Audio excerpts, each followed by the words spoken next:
Good day. I am Matthias of Regeneration's Creations, and today I want to go over the last of the races of my story. So it's the three youngest races, the Arakoa, the Iruxi, and the humans.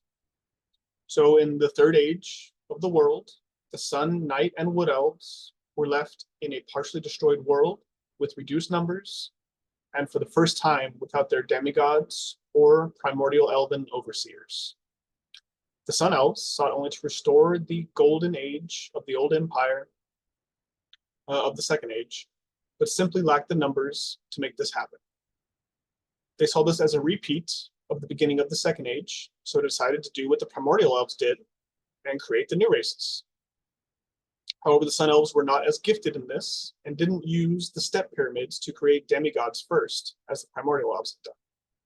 Instead, they just infused their life essence with that of primates, lizards, and birds. This created the races of man with the primates, the Iruxi, or lizardmen, and the Arakoa, or ravenmen. These lesser races multiplied rapidly compared to the elves and soon outnumbered the elves. They were far less long-lived, however, and had little to no knowledge of magic or technology, so the Sun Elves maintained strict control. The race of Iruxi, or the lizardmen, were made to work and patrol the wetlands, seas, rivers, and swamps. The race of man was made to toil the land as farmers, miners, and builders for the Sun Elf Empire. And the race of Arakoa, or ravenmen, were made to be scouts, messengers, and wardens of the skies. So, first I want to go over the race of Arakoa. And to be honest, they are the least developed of the races I have made up so far. The word Arakoa is just stolen straight from World of Warcraft. But I don't picture them looking or acting the same as the World of Warcraft Arakoa. I still need to come up with an original name for them, and I'm currently looking into Navajo tradition and symbology of the raven to inspire these guys. So maybe I'll give them Navajo names, just as I made the Sun Elves like Roman and Japanese, and the Wood Elves have like the Welsh naming convention, and Night Elves have the Greek stuff, so these guys are going to have Navajo. The Arakoa were the race that the elves poured the most of themselves into. This makes the Arakoa the smartest, longest lived, and most magically gifted of the three new races. But it also means that, like the Sun Elves, they reproduce the slowest and have the lowest population size of the new races. They were made to be the most elf-like because they were to work closely with their Sun Elf masters. They served as spies, messengers, scouts, household servants.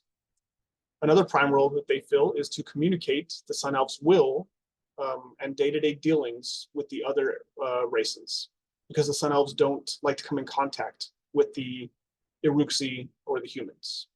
They see them as dirty. So the Sun Elves love the ravenmen most, the Arakoa, because the Arakoa get close to the sun, and they're not soiled by water and earth as the other races. So to live close with the Sun Elves means you must also understand their customs and strict rules and traditions. So the Arakoa had to be made the most intelligent and articulate. They also have the least sexual dimorphism of all of the sentient races, with only a select few being able to distinguish male from female in Arakoa. In Navajo, the word nilchi, I'm not sure how to pronounce it, I'm sorry, but it means wind, communication, soul, holy person. So I think it's going to be a good name for the Arakoa's wind god. So all three of the new races are made to worship Sol Invicta by the Sun Elves, but each also secretly worship their own god. So the next race is, and then just like I don't have much like magic for the Arakoa yet, but I'm thinking, hopefully studying more about Navajo tradition and folklore will give me some insight into that. Otherwise, it would just be like common wind magic kind of stuff. So next is the lizardmen, or the Iruxi. Like the Arakoa, I've not given them a unique name. Iruxi just comes from Pathfinder 2nd edition. And then a while back, I really got into the Total War Warhammer games. And the lizardmen in those games I thought were just by far the coolest, right? They're like these awesome, huge, different types of lizards, and they like ride dinosaurs into battle, and they have like a whole like Aztec theme to them. So I'm pulling from some of that. I want to keep the Aztec Mayan motifs that the Warhammer universe provided, but also I want to make these lizardmen totally different. So the only lizardman character that I have written out so far, his name is Yaxcor Pakal, and this is a combination of two different Mayan kings. So in the setting, the Iruxi are in many ways the opposite of the Arakoa. They had the least amount of sun elf put into them and are therefore the most bestial of the new races. They have the shortest lifespans, but reproduce the fastest. They have the lowest intelligence, but it's not that much lower than the race of man. They are often seen as brutes and savages with tremendous stamina and natural strength, as well as durability. They can live off the land the easiest and can hold their breath for a very long time underwater. They are very fast swimmers, but rather slow on land, and they can dry out in hot terrain without plentiful water. Iruxi have the most sexual dimorphism of any sentient race. The females are small, slender, and slimy. They spend most of their time in the water, and they dry out very quickly. Males grow larger continuously as they age, and the larger they become, the harder and thicker their scales become. This natural armor is most dense on their backs, tails, arms, and shoulders. And these scales also help them retain moisture, allowing the males, especially the older ones, to stay on dry land for longer. This makes the Iruxi culture very split, with females ruling the waters and males ruling the land, the coastal land, alongside waters. So males often band together in groups of around 10. This increases their chances of taking down larger prey and fending for themselves. They strive to take down the biggest prey they can find, to feed themselves, and then to take meat and trophies like antlers, claws, or anything that shows the power of the beast they killed. And they take these into the water to give to the females and the young, hoping that the females find them worthy enough to mate with. Females live in very large underwater bands. They hunt in large packs and look after the young. This split amongst the race, this split leads to most other races thinking that Iruxi are all male and dominated by brutish warriors.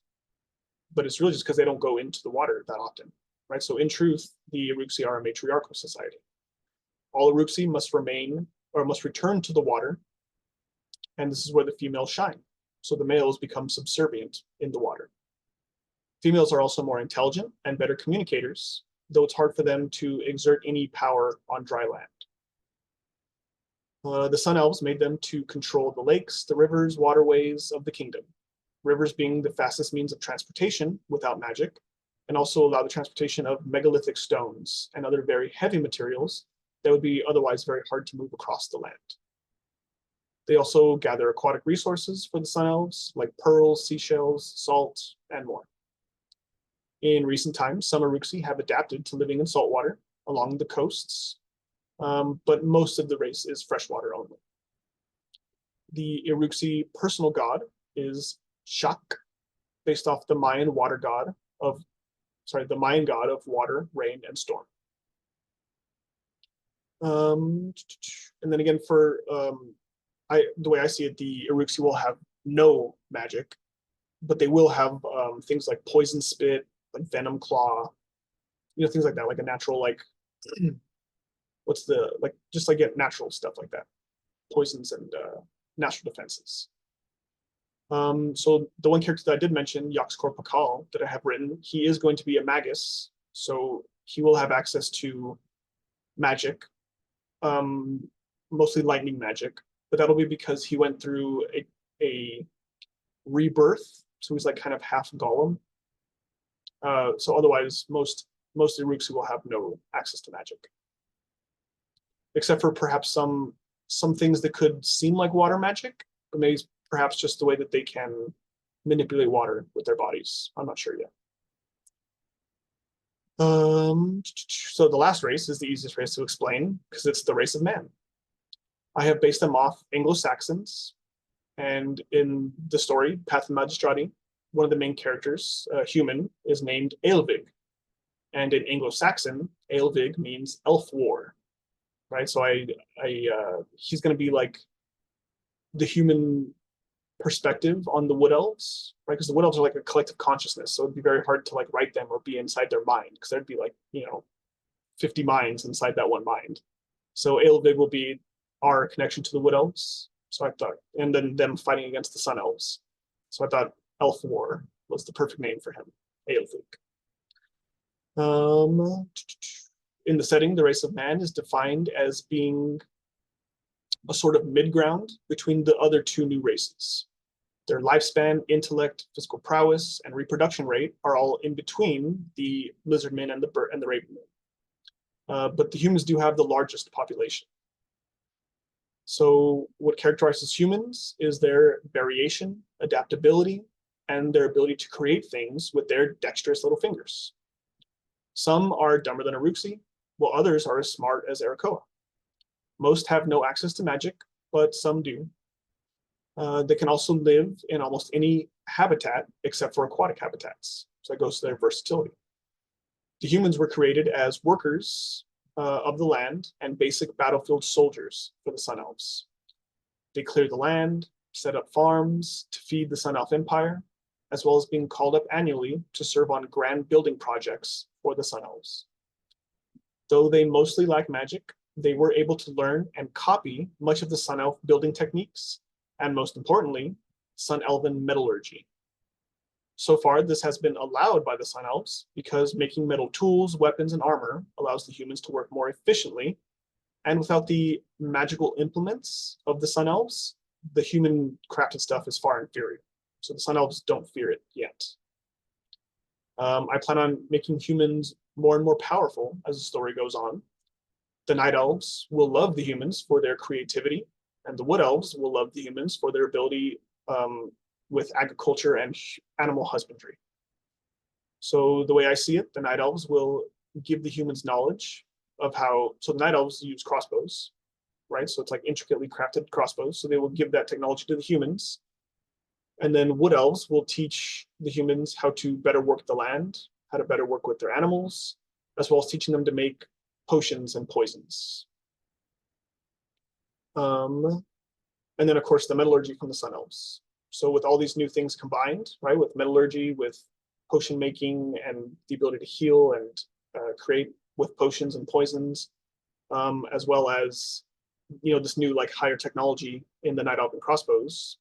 So with all that combined together, plus with the added like creative chaos energy from the main character, the Magistrati Matatheos, they will help the humans to develop firearms.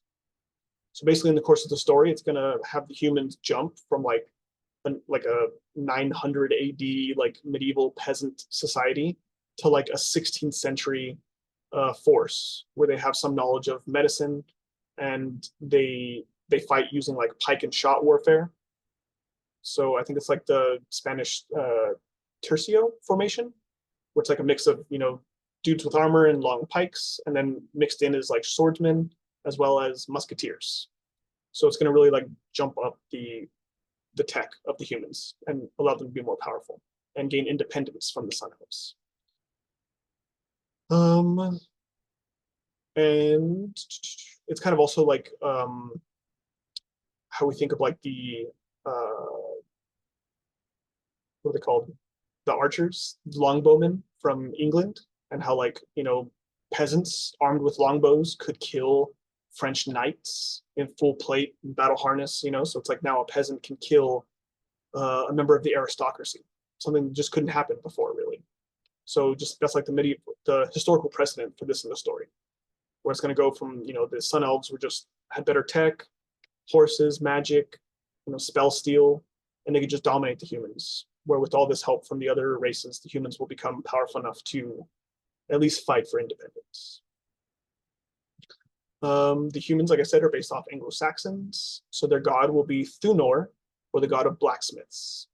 Now, Thunor in real life is a version of Thor, and then he's mixed in with like real life early civilization where blacksmiths were considered to be like magical. So that's it. That's all I got for today. This is the third video on the races of my story and the final one. So that's all, what is it? Like 8 races. So that should be all of them covered. So thank you very much for watching and have a great day.